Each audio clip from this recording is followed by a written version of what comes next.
दोस्तों, भारत और West Indies के बीच अहमदाबाद में खेले जा रहे पहले टेस्ट मैच का दूसरा दिन भारतीय फैंस के लिए बेहद खास रहा। टीम इंडिया ने शानदार बल्लेबाजी करते हुए मजबूत स्थिति हासिल की और केएल राहुल, ध्रुव जुरैल और रविंद्र जडेजा ने शतक झड़कर मैच में भारतीय बर्थ को और मजबूत किया। लेकिन आज सबसे ज्यादा चर्चा में रहा केएल राहुल का अनोखा और प्यारा सेलिब्रेशन। उन्होंने शतक जड़ते ही अपने मुंह में उंगली रखकर जश्न मनाया, जिसे देख सोशल मीडिया पर हर तरफ सवाल उठने लगे। वहीं मैच के बाद केएल राहुल ने खुद खुलासा किया कि आखिर उन्होंने ऐसा सेलिब्रेशन क्यों किया। राहुल ने कुछ चौंकाने वाले बयान दिए। जी हां, बताएंगे पूरी खबर, तो इस वीडियो को अंत तक जरूर देखें। और अगर आप भी केएल राहुल के फैन हो तो वीडियो को एक लाइक जरूर करें और वीडियो को सब्सक्राइब जरूर करें। दोस्तों, भारत और वेस्ट इंडीज के बीच खेले जा रहे 2 टेस्ट मैचों की सीरीज का पहला मुकाबला अहमदाबाद के नरेंद्र मोदी स्टेडियम में खेला जा रहा है। इस मैच का दूसरा दिन भारतीय बल्लेबाजों के नाम रहा। दिन का खेल खत्म होने तक टीम इंडिया का स्कोर था 5 विकेट पर 448 रन। भारत ने वेस्ट इंडीज पर 286 रनों की विशाल बढ़त हासिल कर ली है। आज का दिन भारतीय फैंस के लिए बेहद खास रहा, क्योंकि टीम इंडिया के 3 बल्लेबाजों ने शानदार शतक लगाए। केएल राहुल, ध्रुव जुरैल और रविंद्र जडेजा तीनों ने बेहतरीन पारियां खेली। इनमें से जडेजा अभी भी नाबाद डटे हुए हैं और उनके बल्ले से लगातार रन निकल रहे हैं। सबसे पहले बात करते हैं केएल राहुल की शानदार पारी की। राहुल ने आज अपने टेस्ट करियर का 11वां शतक जड़ा। उन्होंने यह शतक 190 गेंदों में पूरा किया, जिसमें 12 चौके शामिल थे। खास बात यह रही कि घर पर खेलते हुए राहुल का यह सिर्फ दूसरा शतक है और यह शतक 9 लंबे सालों के इंतजार के बाद आया है। आपको बता दें कि भारत में केएल राहुल का पहला टेस्ट शतक दिसंबर 2016 में चेन्नई के एमएच चिदंबरम स्टेडियम में इंग्लैंड के खिलाफ आया था और उसके बाद से अब तक उन्होंने घरेलू मैदान पर शतक नहीं बनाया था। यानी कि उनके पहले और दूसरे घरेलू शतक के बीच पूरे 311 दिनों का फासला रहा। यह किसी भी भारतीय बल्लेबाज के लिए सबसे लंबा अंतर है। आज जब राहुल 73 रन से आगे खेलने उतरे तो उन्होंने शुरुआत से ही धैर्य और नियंत्रण के साथ बल्लेबाजी की।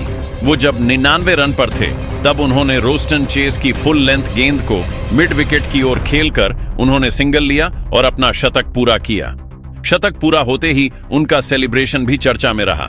राहुल ने बल्ला उठाकर जश्न मनाया, हेलमेट उतारा और सीटी बजाकर दर्शकों का अभिवादन किया। उनका यह अंदाज सोशल मीडिया पर खूब वायरल हो रहा है और फैंस इसे जमकर पसंद कर रहे हैं।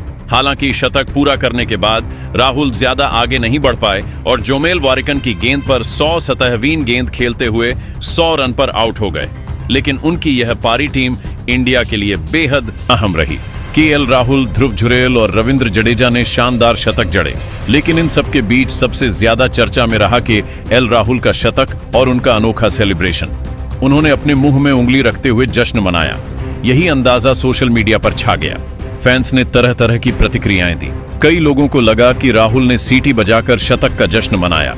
ट्विटर से लेकर इंस्टाग्राम तक हर जगह यही सवाल उठ रहा था, आखिर राहुल ने ऐसा क्यों किया? दोस्तों, इस सवाल का जवाब खुद केएल राहुल ने मैच के बाद दिया। उन्होंने इंटरव्यू में अपनी बल्लेबाजी और मैच की स्थिति पर बात करने के बाद अपने सेलिब्रेशन का राज खोला। राहुल ने मुस्कुराते हुए कहा, सबको लग रहा है कि मैंने शतक पूरा करने के बाद सीटी मारी, लेकिन ऐसा बिल्कुल नहीं था। दरअसल मैंने यह शतक अपनी बेटी को डेडिकेट किया है। मेरी बीवी अतिया ने मुझे कहा था कि अगली बार जब शतक झड़ोगे तो ऐसा सेलिब्रेशन करना। जी हां, राहुल ने बताया कि उनकी बेटी जब सोती है तो अक्सर अपने मुंह में उंगली रखकर ही सो जाती है। उसी मासूम अंदाज से प्रेरित होकर उन्होंने अपना शतक मनाया। राहुल ने साफ कहा, मैंने कोई सीटी नहीं बजाई बल्कि अपनी बेटी की आदत को कॉपी किया। ये शतक मेरी छोटी बच्ची के नाम है। राहुल का यह बयान सुनकर फैंस और भी इमोशनल हो गए। सोशल मीडिया पर लोग कहने लगे कि यह अब तक का सबसे प्यारा सेलिब्रेशन था। क्रिकेट मैदान पर अक्सर खिलाड़ी आक्रामक अंदाज में जश्न मनाते हैं। कोई बैट घुमाता है, कोई छलांग लगाता है, तो कोई ड्रेसिंग रूम की ओर इशारा करता है। लेकिन राहुल का यह मासूम और भावुक सेलिब्रेशन सभी के दिल को छू गया। राहुल ने आगे बात करते हुए कहा, उन्होंने कहा कि आज का दिन उनके लिए बेहद खास रहा। उन्होंने बताया कि वेस्ट इंडीज की गेंदबाजी चुनौतीपूर्ण थी, लेकिन उन्होंने धैर्य और सही टाइमिंग के साथ खेलते हुए टीम के लिए महत्वपूर्ण रन जोड़े। राहुल ने कहा कि शुरुआती विकेट गिरने के बाद उन्होंने खुद को शांत रखा और स्कोरबोर्ड पर बढ़त बनाने पर ध्यान केंद्रित किया। राहुल ने यह भी बताया कि उनके लिए शतक केवल व्यक्तिगत उपलब्धि नहीं है, बल्कि यह टीम के लिए योगदान देने का तरीका है। उन्होंने कहा, मैच की शुरुआत में स्थिति थोड़ी चुनौतीपूर्ण थी, लेकिन हमारी साझेदारियों ने टीम को मजबूती दी। यह शतक मेरे लिए हमेशा यादगार रहेगा, क्योंकि यह टीम इंडिया की स्थिति को मजबूत करने में मददगार रहा। इसके अलावा राहुल ने अपनी बल्लेबाजी की रणनीति के बारे में भी बताया। उन्होंने कहा कि उन्होंने विकेट पर टिक कर खेला और गेंदबाजों की लाइन और लेंथ का सही अंदाज लगाते हुए रन बनाए। उनका यह धैर्य और संयम टीम के लिए बेहद अहम रहा। दोस्तों, कुछ ऐसा बयान था केएल राहुल का। आप राहुल के इस शतक को 10 में से कितने नंबर दोगे? कमेंट जरूर करें। वहीं अब टीम इंडिया के इस प्रदर्शन पर पाकिस्तान के कई बड़े क्रिकेट दिग्गजों ने भी अपनी प्रतिक्रियाएं दी हैं। आइए जानते हैं शोएब अख्तर, रमीज राजा, शाहिद अफरीदी और मोहम्मद हफीज ने क्या कहा। सबसे पहले रावलपिंडी एक्सप्रेस के नाम से मशहूर शोएब अख्तर ने केएल राहुल की शतकीय पारी की जमकर तारीफ की। उन्होंने कहा, राहुल ने 7 साल बाद भारत में टेस्ट शतक बनाया और यह साबित कर दिया कि क्लास कभी पुरानी नहीं होती। 147 गेंदों में शतक पूरा करना आज के दौर में बड़ी बात है। उन्होंने धैर्य और तकनीक दोनों का बेहतरीन मिश्रण दिखाया। शोएब ने आगे कहा कि ध्रुव जुड़ेल और जडेजा की साझेदारी भारत के लिए गेम चेंजर साबित हुई।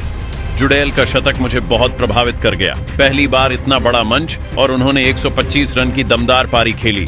वहीं जडेजा तो एक ऐसे खिलाड़ी हैं जो गेंद और बल्ले दोनों से मैच पर पकड़ बना लेते हैं।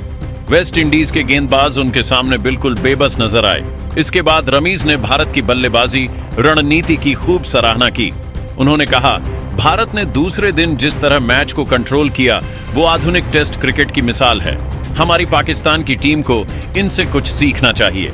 पहले सेशन में गिल और राहुल ने नींव रखी, दूसरे सेशन में राहुल और जुड़ैल ने मैच को आगे बढ़ाया और तीसरे सेशन में जडेजा ने शतक झड़कर विपक्षी टीम का हौसला तोड़ दिया। रमीज ने खास तौर पर जुड़ैल की बल्लेबाजी पर ध्यान दिया। उन्होंने कहा, ध्रुव जुड़ैल जैसे युवा बल्लेबाज का इतनी नापे तुले अंदाज में खेलना भारतीय क्रिकेट की गहराई को दिखाता है। पंत के बाद टीम इंडिया को एक भरोसेमंद विकेटकीपर बल्लेबाज की तलाश थी और लगता है कि अब वह तलाश पूरी हो गई है। वही अफरीदी हमेशा अपने बेबाक बयानों के लिए जाने जाते हैं। उन्होंने कहा, मुझे लगता है कि वेस्ट इंडीज की टीम इस वक्त भारत के सामने बिल्कुल साधारण लग रही है। उनके गेंदबाजों में ना तो आक्रामकता दिखी और ना ही कोई रणनीति। वेस्ट इंडियन की हालत वही है जो पाकिस्तान की एशिया कप में हुई थी। अफरीदी ने भारतीय खिलाड़ियों की तारीफ भी की और कहा, जडेजा का शतक शानदार था। उनका तलवारबाजी वाला सेलिब्रेशन फिर से देखना अच्छा लगा। वहीं जुड़ैल की पारी ने मुझे चौंका दिया।